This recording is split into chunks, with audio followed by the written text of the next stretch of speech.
What up, guys? Fitness Business Podcast. Jordan here, your co-host. Welcome back. Today, I'm going to share with you a bunch of good stuff, but ultimately why you have to be a little bit crazy to keep owning and running a business. And I say to keep running a business because most people actually, a lot of people start businesses, but very few people actually stick with them long term. And the reason for that is the game is pretty brutal. Statistically speaking, half of all businesses fail within 5 years, and 66% don't even make it to year 10. So it's not for the faint of heart. And let me take you back to when I was just, I think 8 or 9 years old. I remember one night I woke up at like 3 a.m. To the sound of my dad crying, and he was in the kitchen, and we lived in a really small house. So my room was pretty close to the kitchen. And so I walk in and I ask him like, yo, what's wrong? And he admitted that he didn't know how he was going to make payroll. Okay. And worse, this was in November. And so he was realizing that he had to lay employees off right before Christmas. And I remember this conversation because he told me, look, dude, don't start a business. Now, he said that when he was in the heat of the moment. He's always encouraged me towards entrepreneurship, but it was actually some of the best advice you could give because I knew exactly what I was signing up for, getting to witness him and go through all these struggles and tribulations. You know, you don't really know what it's like to run a business unless you're in your living room, hands in your head, no idea what to do next, no idea how you're going to get out of the mess that you're in. That's ultimately what business is. And it's,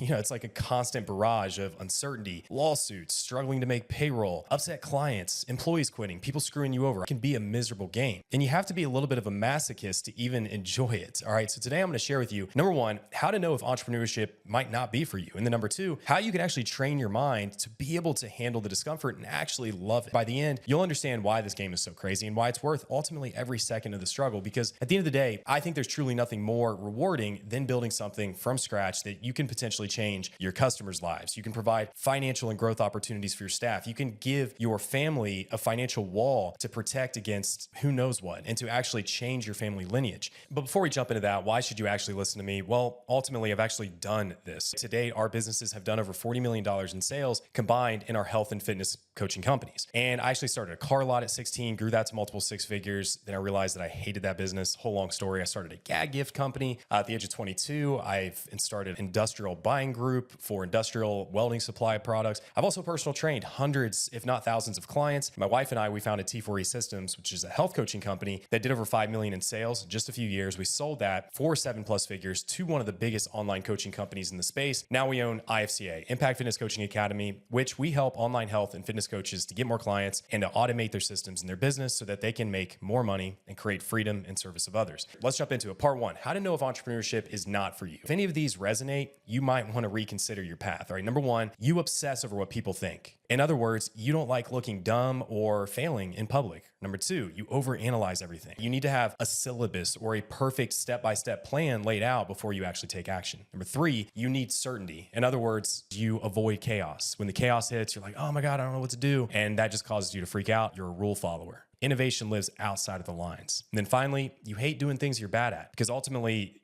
you're going to be terrible at everything you do in your business in the beginning. But here's the twist. If you see yourself in some of these things, it doesn't mean that you're disqualified. If you check every one of those boxes, every single one, this might not be the best game for you. But the thing is, you can train yourself. You can train your mind to have this masochist type mindset. So what I mean is, like, what is a masochist? Well, it means that you actually derive pleasure and satisfaction or gratification from the experience of pain or humiliation or discomfort, especially if it's a situation where you self-imposed it or it's consensual or you brought yourself into it. Masochism in business isn't just about suffering. It's about transforming the suffering into growth. And personally, I also checked several of these boxes before I got into it. All right. We're not going to get super deep into that, but I was an over planner. I really cared about what people thought. I was terrified to jump into something that I knew nothing about. Ultimately, I was the kind of person that I wanted to have a perfect game plan before I act, before I actually took any real action. But it wasn't really until I met Erin, who spoke just enough belief into me that caused me to go all in. She knew I was miserable in my job. I had constant anxiety. I knew that I should have been doing something more. And so once I really met her and saw her acting, I just went all in on this shit. And the wildest thing happened. I adapted. Being a science nerd, I was familiar with this idea of hormesis. All right. Hormetic stress. If you've heard this term, basically what it means is small amounts of stress and discomfort lead to improved health and resilience in a health sense. So for example, exercise is a hermetic stress, right? So if you want to create hypertrophy or grow a muscle, you have to apply stress such as mechanical biomechanical tension, maybe metabolic stress, muscle damage, or even load progression, or even hypoxic stress, right? Like lack of oxygen. That'd be like BFR style training. Not to get too in the weeds there, but all of these stressors create an adaptive response. In other words, it makes the muscle stronger and more resilient to those stressors. You can also look at this like caloric restriction, right? That is also a stressor. And so are certain toxins we take in, such as phytochemicals from plants. A good example of that is curcumin from turmeric. It's a mild toxin, but it actually promotes a positive adaptive response in low doses. So I started to really think about these fears and these variables that were holding me back as a hermetic stress, and I could train them like a muscle. So for example, let's say the first time you show up on social media, your nervous system is going crazy. You're stressed, you're anxious, and ultimately it's your CNS signaling to your brain, no, stop, because this might lead to failure, which just 200 to 300 years ago, that might have meant death, or it might also mean being ostracized from your tribe, which also meant death. Right? Those are ingrained in us. It's evolutionary reactive fears because people fear things that we understand. That's why humans don't fear getting in cars typically, because cars are extremely dangerous. But if we hear a snake slithering around in a bush, instinctively we're like, oh.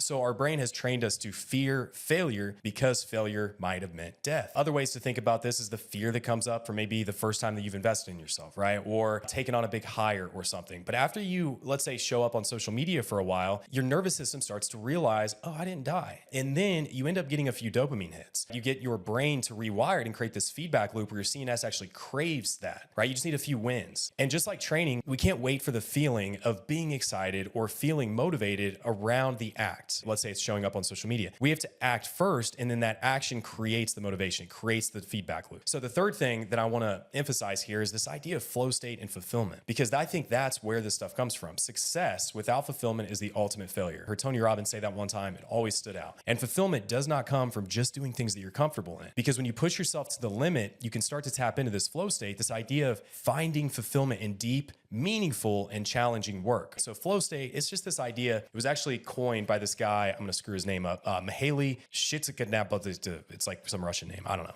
And it's an immersive state where time starts to feel distorted. Effort feels effortless. And your focus is like razor sharp. And the kicker is you don't reach flow in comfort zones. It only comes through tons of struggle. So for example, I can remember doing some really hard things with friends of mine a couple of years ago. We did this thing called Suckfest, where we just decided that we were going to throw on a ruck. I think it was like 30, 40 pounds. We were going to walk the time the sun went down until the sun came up. And I think we ended up walking like 40 miles nonstop. And it was miserable at first. But those last like 15 miles, I can remember being like, wow, man, this is almost like a high. Immense clarity, creativity, focus, and satisfaction. Or another way to think about this is if you're a rock climber versus like an assembly line worker. Okay, climbing forces focus and engagement because there's fear around it. There's fear of death. You might fall and die. Versus repetitive work, it just doesn't really create that fulfillment. So to find flow, you got to really push yourself into physical and mental and emotional challenges and remove distractions, block out noise, and then reframe the idea of discomfort. It's not something to avoid. It's actually the gateway to growth and fulfillment. So if you can consistently think about these major challenges that come up in your business as, okay, this is painful, but this is going to lead to flow. This is going to lead to fulfillment. This is going to lead to growth. And it ultimately does. And your brain starts to become rewired to where you'll actually crave the chaos. So anyways, look, the reality is I'm not telling you something that you don't know. If you're already a business owner, it's tough. It's chaos. But that's where the reward actually lives. It's in the process. It's in doing the thing. So if you're struggling right now, I just challenge you to lean in, seek out the challenge, embrace the discomfort, and you'll ultimately find a flow in that. And in the flow is where you'll create a business and a life that's actually worth,